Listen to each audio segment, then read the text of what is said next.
Hello friends, this is Jack from Choco Anime Recap, and today, I'm going to recap the 2023 action war anime called Vinland Saga, Season 2, Episode 7 and Episode 8. But before that, it's my humble request to every person who is watching this, please like this video and share it with your friends.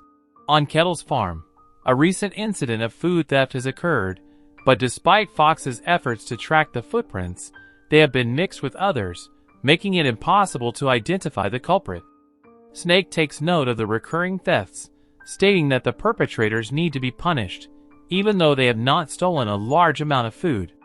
Meanwhile, Arnheid informs Einar of Sverkel's recent act of kindness in providing tools and food. Einar believes that it was just a way for Sverkel to pay them back, but Arnheid points out that as slaves, they cannot expect to be treated as equals. This prompts Einar to question why Sverkel would be kind to them, to which Arnheid responds by affirming Sverkel's character as a good person, causing Einar to feel embarrassed.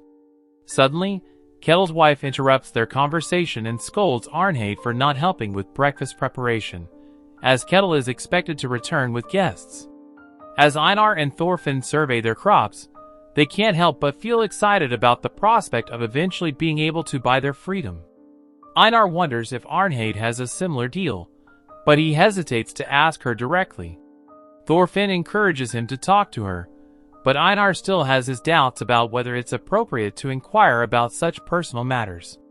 Unsure of what else to do, Einar suggests that they pray. With the sun beating down on them, he kneels down in the dirt and begins to beseech God for rain and protection from insects. Thorfinn is initially hesitant to join in, but Einar insists, and soon they are both praying fervently. Meanwhile, Ketil and his son Thorgil return to the farm. Thorgil is eager to hear how his mother and Olmar are doing, but Ketil informs him that Olmar is not fit for battle and should stay put. Thorgil disagrees, arguing that going to war can transform a man, just like it did for King Canute. He insists that he is ready for battle, despite his father's objections. Snake and his men spot Ketil and Thorgil, and come over to greet them. Snake is surprised to see that Thorgil is still alive, and Thorgil gives him credit for his survival, citing the training he received from Snake. When Ketil asks what Snake is up to, Snake reveals that he has captured 2 young thieves and was bringing them to Ketil to be punished. While they were eating at Ketil's house, Thorgil regales Olmar with stories of battles, and how some men would kill each other even after the fight just to obtain women they could sell. Thorgil asks Olmar if he would go to England and fight, and Olmar eagerly agrees. Thorgil then decides to give him a souvenir, a necklace made from the ears of Englishmen. Upon examining the necklace, Olmar wonders if it's dried meat and asks if he can eat it. Thorgil confirms that he can, but mentions that ears don't taste very good. Horrified at the realization that the necklace is made from the ears of slain men, Olmar throws it away while screaming. Thorgil laughs at Olmar's reaction and remarks that he is nothing like Ketil's legendary reputation as Iron Fist, who could continue fighting barehanded even after his weapon shattered due to his own strength. Ketil then suggests they rest, but Snake reminds him of the thieves who need to be dealt with. Ketil inquires about the names of the 2 children and learns that the boy is called Sture, while his younger sister is Thora. Ketil then asks if there is anyone who can vouch for them, and Snake explains that their family includes a sick mother and a baby who couldn't be brought along. Ketil asks the kids about their father, and Sture explains that his father, Snorri, went to sell vegetables last fall and never returned. Peter mentions that Snorri owes him money for the land he rents. Thorgil believes that Snorri must be dead if he hasn't returned in a year, but Sture refuses to believe it. Ketil becomes saddened as he realizes that it would be difficult for the family to find work since the mother is sick. When asked about what they stole, Snake explains that they confessed to stealing a bag of flour. Ketil questions if Snake coerced the confession out of them, but Snake clarifies that he only asked for the truth, not what to say. Thorgil suggests that they cut off one arm from each child, but Sture pleads with them to go easy on his sister, citing her young age. Snake also urges Ketil to be lenient on them. Ketil was taken aback by the transformation of his son into a fearsome warrior, but he knew that he must still take action to punish the two kids who stole from him. Peter objected, saying that such severe punishment would amount to an execution. Instead, Peter proposed a solution in which the kids would work to pay back what they had stolen and compensate Ketil for the money Snorri owed him. Peter volunteered to teach Sture how to farm, and hoped that they would eventually become skilled workers who no longer needed to steal. Ketil was pleased with this alternative solution, but was caught off guard when Peter suggested that a beating should also be part of the punishment. Thorgil understood Peter's reasoning, but Ketil believed that working was punishment enough. However, Snake argued that a more severe punishment was necessary to demonstrate the severity of the crime and deter others from following in their footsteps. Snake removes the blade from an axe and turns to Ketil, asking him how many times he wants to hit them. Ketil initially says 5, but then corrects himself and asks for 10 strokes. Sture, however, pushes his sister away and asks to be hit 20 times instead, wanting to spare her the punishment. Thorgil finds this interesting and expresses a desire to be the one doing the hitting. Snake complains, noting that Thorgil doesn't know how to hold back, but eventually allows him to have a turn with a warning not to kill the kid.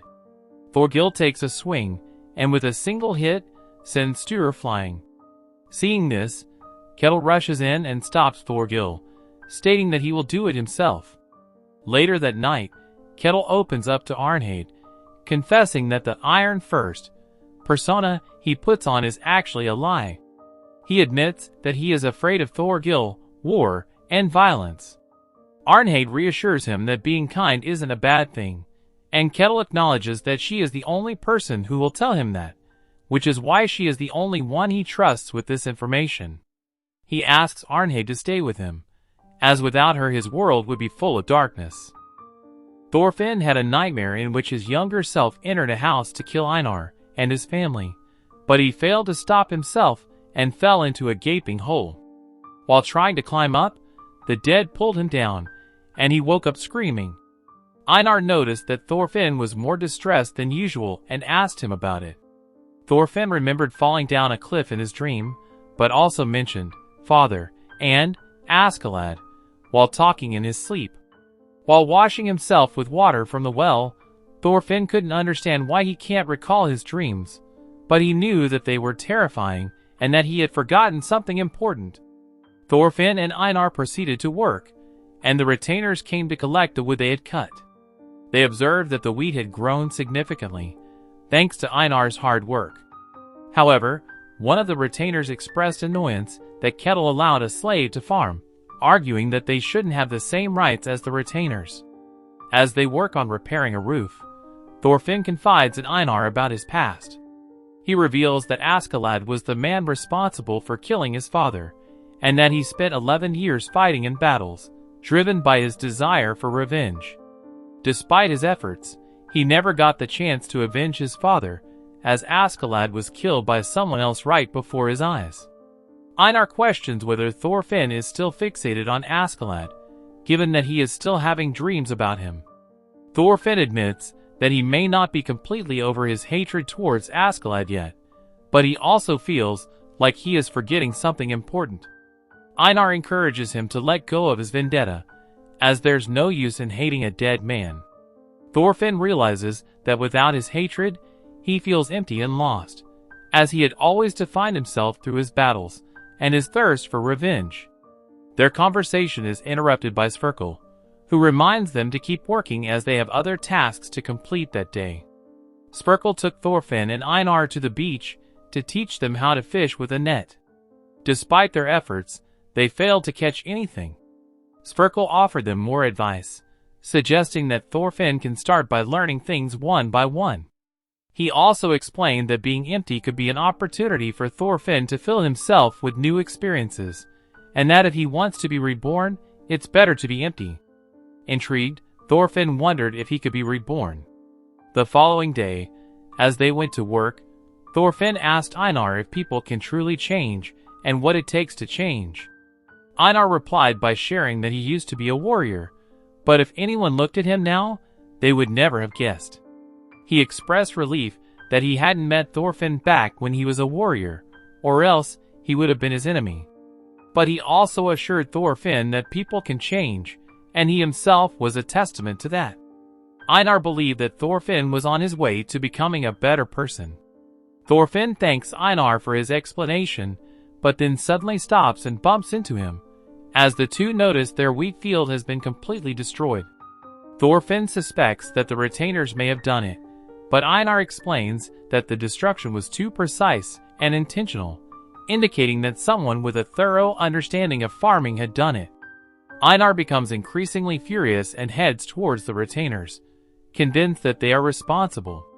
Thorfinn tries to reason with him and suggests they speak to Peter first, but Einar's anger is hard to contain.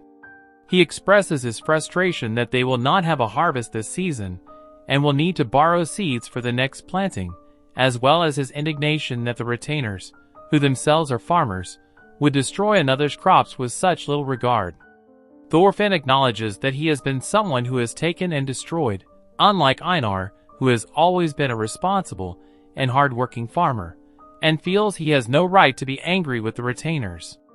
Thorfinn accepts that if Einar chooses to take revenge against the retainers, then he too deserves to be punished for his own past actions. Peter tells Thorfinn and Einar to have patience and not take matters into their own hands. He explains that the culprits may have left evidence behind, and it's best to wait until he can investigate properly. Peter also asks if they have any idea who may have done it, and Einar accuses the retainers.